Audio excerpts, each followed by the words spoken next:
يمكن أهم ضمانة للانتخابات البرلمانية القادمة هو توافق القوى السياسية على قانون الانتخابات. خلال الحوار المجتمع مع رئيس الحكومة كان هناك تباين في وجهات النظر. صحيح، ده صحيح. وشوف انه يبقى في توافق من القوى السياسية في هذه المرحلة صعب جدا، انما في حد ادنى علينا ان نبني عليه ونبدأ به.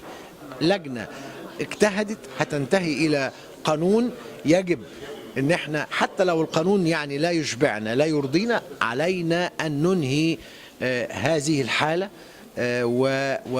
ونبدأ في عملية الانتخابية عشان يبقى عندنا برلمان يبقى شريك مع الدولة، مع الرئيس، مع الحكومة في يعني إدارة شؤون الدولة، من تشريعات، من قوانين، من رقابة على أداء الحكومة. هو ده المهم.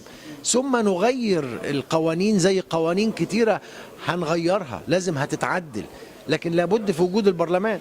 فخلونا يعني ايه ناخد خطوة للأمام، ويبقى يعني في هذا الوقت يعني يبقى نستطيع ان احنا بقى نتفق ونختلف، لكن الأول خلونا نبني على ما هو متاح، ما هو النهاردة تحت يدينا. يعني هل ممكن العمليات الإرهابية أو التوتر الموجود حاليا أن يزيد مرحلة تأجيل الانتخابات البرلمانية خلال المرحلة؟ لا، أنا لا أعتقد. وأنا بقول كان عندنا تجربة الاستفتاء على الدستور والانتخابات الرئاسية في ظروف أصعب من هذه، والحمد لله نجحنا ولم يحدث يعني أي أعمال عنف تذكر.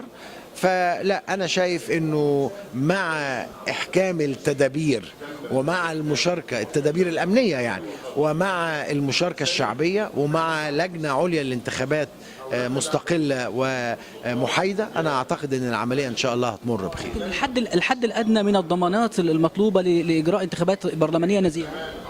ما هو الحد الأدنى زي ما قلت يتمثل في رأيي أنا من وجود لجنة عليا للانتخابات، لجنة قضائية بتطبق المعايير والقواعد على الجميع، تطبق القانون لكل من يخالف أو يحيد عن هذا. هو ده الفيصل. ثم المشاركة الشعبية والتواجد الحزبي ومندوبين المرشحين، كل ده أنا بقول هو أكبر ضمانة.